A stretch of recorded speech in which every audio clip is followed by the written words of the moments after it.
Hi friends, good evening all of you.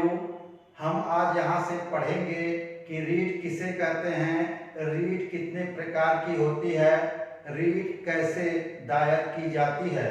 तो आइए first of all जान लेते हैं कि रीट क्या होती है। किसी भी देश के नागरिकों के लिए स्वतंत्रता मुख्य आधार है। यह स्वतंत्रता नागरिकों को कई अधिकार प्रदान करती है। इन्हीं अधिकारों में मौलिक अधिकार प्रमुख है। मौलिक अधिकार का संरक्षण सर्वोच्च न्यायालय द्वारा किया जाता है। संविधान ने न्यायालय को कुछ विशेष शक्तियां प्रदान की हैं। इन्हीं शक्तियों के आधार पर किसी भी कार्य पर वह रोक लगा सकता है तथा किसी भी कार्य को करने का निर्देश दे सकता है।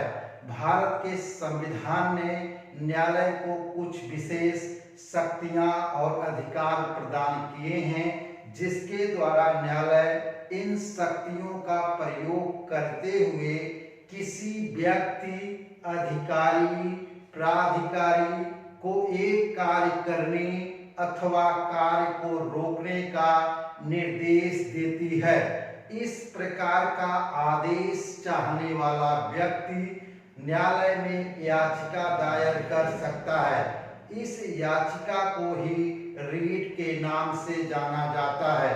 भारतीय संविधान के तीसरे भाग अनुच्छेद 32 तथा अनुच्छेद 226 में उच्चतम न्यायालय तथा उच्च न्यायालय को मौलिक अधिकारों का लागू करने का अधिकार प्रदान किया गया है। डॉक्टर भीमराव अंबेडकर के मान्यता थी कि संविधान का अनुच्छेद 32 संविधान का सर्वाधिक महत्वपूर्ण प्रावधान है। इसके बिना संविधान अधूरा है। डॉक्टर भीमराव अंबेडकर के अनुसार संवैधानिक उपचारों का अधिकार संविधान की आत्मा है। तो आइए हम यहाँ से जान लेते हैं कि यहाँ पर रीट कितने प्रकार की होती है। रीट 5 प्रकार की होती हैं। फर्स्ट है बंदी प्रत्यक्षीकरण, सेकेंड परमादेश, थर्ड उत्प्रेषण, फोर्थ निषेधाज्ञा और फिफ्थ है अधिकार परीक्षा। तो आइए फर्स्ट ऑफ ऑल हम डिस्कस करते हैं कि बंदी प्रत्यक्षीकरण किसे कहते हैं। तो यहाँ से बंदी प्रत्यक्षीकरण, जिसे इंग्लिश में हैबियस कॉर्पस कहते हैं, मीन्स इसका लिटरली जो मीनिंग होता है to have a body, means व्यक्ति को शरीर के साथ पेश करना। बंदी प्रत्यक्षीकरण का अर्थ है कि शरीर के साथ पेश करना। जब किसी व्यक्ति को गिरफ्तार किया जाता है तो न्यायालय बंदी प्रत्यक्षीकरण का आदेश जारी कर सकती है। आदेश का अर्थ होता है कि गिरफ्तार किए गए व्यक्ति को 24 घंटे के अंदर मजिस्ट्रेट के सामने अनिवार्य रूप से पेश करना। यदि न्यायालय व्यक्ति को अवैध रूप से गिरफ्तार पाता है तो उसे छोड़ने का आदेश भी दे सकता है। सेकेंड रीट है परमादेश, जिसे इंग्लिश में मंडबस कहते हैं, अ कमांड। तो यहाँ से मंडबस का जो लिटरली मीनिंग होता है अ कमांड। तो यहाँ से हम जान लेते हैं कि परमादेश का अर्थ होता है हमारा आदेश। यह आदेश तब जारी किया जाता है जब न्यायालयों को लगता है कि अधीनस्थ न्यायालय तथा सार्वजनिक इकाइयां और निगम प्राधिकरण सरकार और सरकार के उपकरण ठीक ढंग से अपना कार्य नहीं कर रही हैं, तब न्यायालय कानूनी कर्तव्यों का पालन करने के लिए परमादेश जारी कर सकता है। तो यहाँ पर राष्ट्रपति और राज्यपाल के विरुद्ध अनुच्छेद 361 में उनके विरुद्ध परमादेश जारी नहीं किया जा सकता। थर्ड रीट है उत्प्रेषण।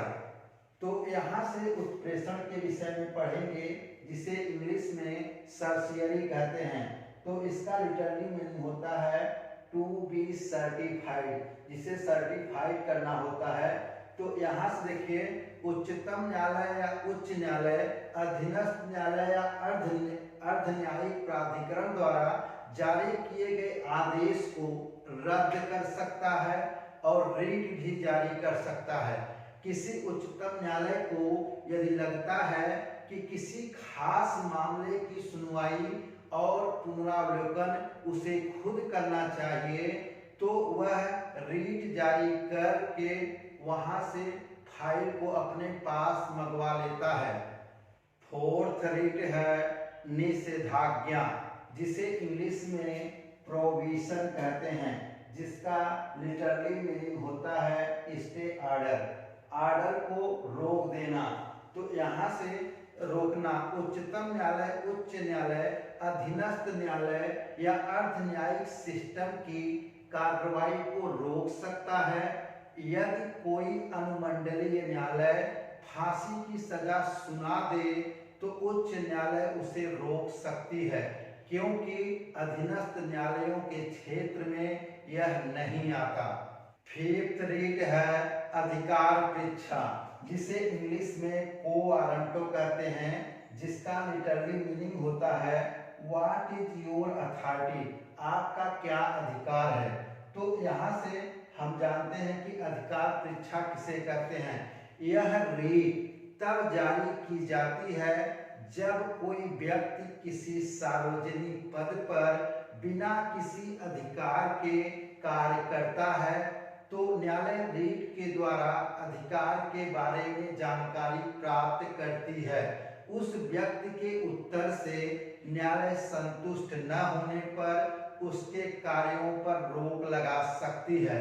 इस प्रकार आपने 5 प्रकार के रीट पढ़े हैं: बंदी प्रत्यक्षीकरण, परमादेश, उत्प्रेषण, निषेधाज्ञा और अधिकार परीक्षा। तो दोस्तों, यह वीडियो अच्छा लगा तो प्लीज चैनल को लाइक कीजिए, सब्सक्राइब कीजिए और शेयर कीजिए। Thank you for watching this video. Have a nice day.